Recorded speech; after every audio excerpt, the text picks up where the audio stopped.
My name is Gerald Amos, a Haisla from Kitimat. However, I'd also like you to recognize me as Kagum Goose. That name was given to me by my late father, and he is now passed on, but he was one of the people from this community of Kitimat village that met the barges that brought the equipment into the estuary to start building the smelter that we're now talking about, and the company that we've been talking about. You've got to trust me, Rob, that at the end of this there's going to be a simple question. Oh, trust. Go ahead, Gerald. I could stand here, ladies and gentlemen, and I believe I know quite a few of you during my time here as the elected chief for 12 years in Kitimat. And I could stand here and say, I told you so. But I'm not going to do that. Instead, I'm going to make some comments that will be contained in the letter that is going to be sent to a number of newspapers, signed by a few Haisla people. The recent decision by the British Columbia Utilities Commission denying approval to the Alcan and BC Hydro deal has been accompanied by the thinly veiled threat from Alcan that they may take their marbles and go home. Predictably, this corporate giveaway has been heartily endorsed by local vested interests, and there has been an attempt to create the illusion that the Haisla community strongly supports power sales, when in fact the Haisla have not been properly consulted nor accommodated, and there is no consensus in our community on this issue. But in all the acrimonious debate on who gets what, a profound opportunity, in our opinion, to do something meaningful about BC's role in addressing climate change is being lost. This deal would have seen, as we've heard, Alcan enjoying near 1,000% profit selling power generated by our water.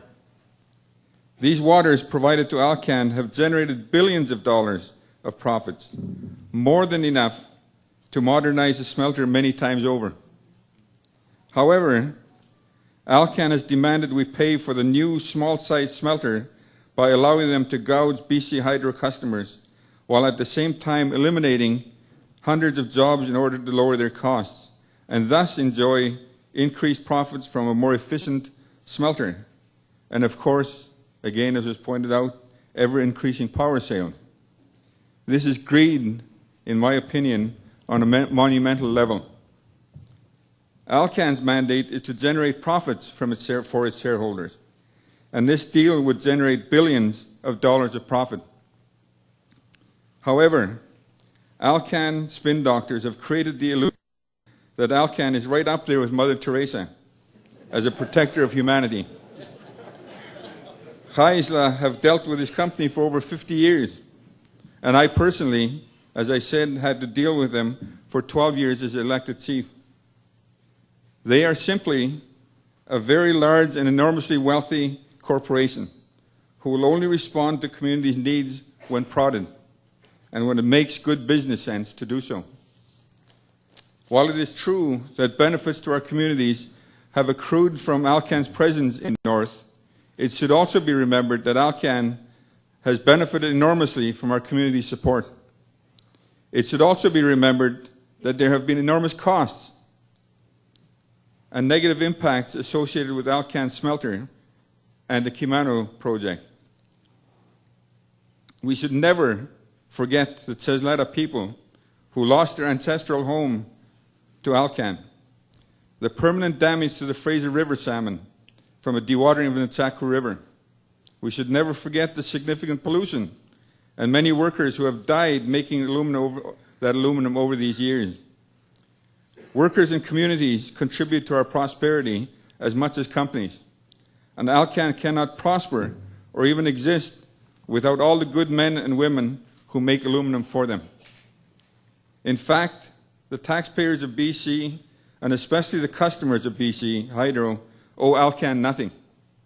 However, they have chosen to reopen this debate about power sales. So let's look at even better deals with better outcomes for all of us. They have made it quite clear, Alcan has, they no longer wish to honor their commitments to this region. We should accept that and seek out innovative solutions to this shift in their priorities. Alcan needs to rebuild this smelter.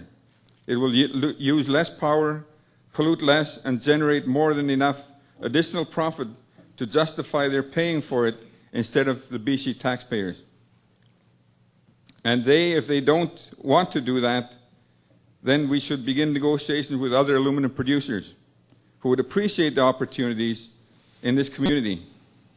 Since Alcan no longer wishes to honor the original intent of the agreement, the excess power from Kitimat should be provided to BC Hydro at the cost of production. What's good for Alcan should be good enough for BC taxpayers.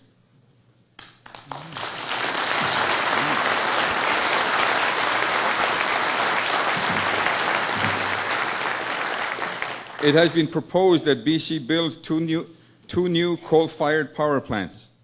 This is insanity in light of the global crisis we are in regard to climate change and carbon emissions. We propose that the clean excess power from Kitimat be used to meet BC's power needs in the future instead of power generated by coal plants. This power could still be made available on a priority basis for clean and sustainable industrial development in our communities. But the profits associated with the existing capacity should accrue to BC residents, not Alcan shareholders. And the ecological benefits would be a legacy to all of our future generations on this planet. Some of these profits should be put in a community trust to empower our communities to foster cleaner and more sustainable development. The Mayor of Kitimat, and you'll excuse me, Mr. Chairman, for making this statement. The Mayor of Kitimat, Rick Wozni, and the BCUC panel deserve our thanks and respect for standing up to Alcan.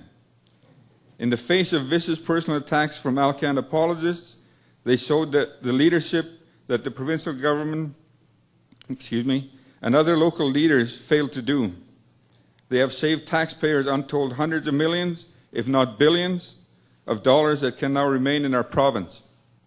With Alcan's intent to gouge BC taxpayers becoming clearer every day, it's now time to seriously renegotiate this deal, this time with all of the stakeholders involved. This region has a long and ugly history of giving away resources far too cheaply to private corporations who then hold us to ransom. We have the opportunity to do something wise and right for our descendants. And my question, Mr. Chairman. Thank you.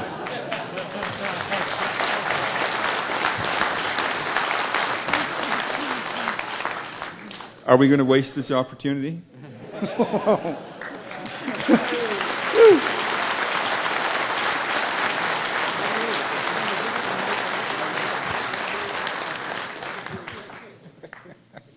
We're not going to waste this opportunity.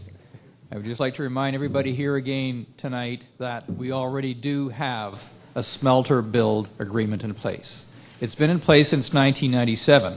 Alcan has not taken advantage of it, which is unfortunate for us as a community. However, we don't have to sit down and renegotiate something else.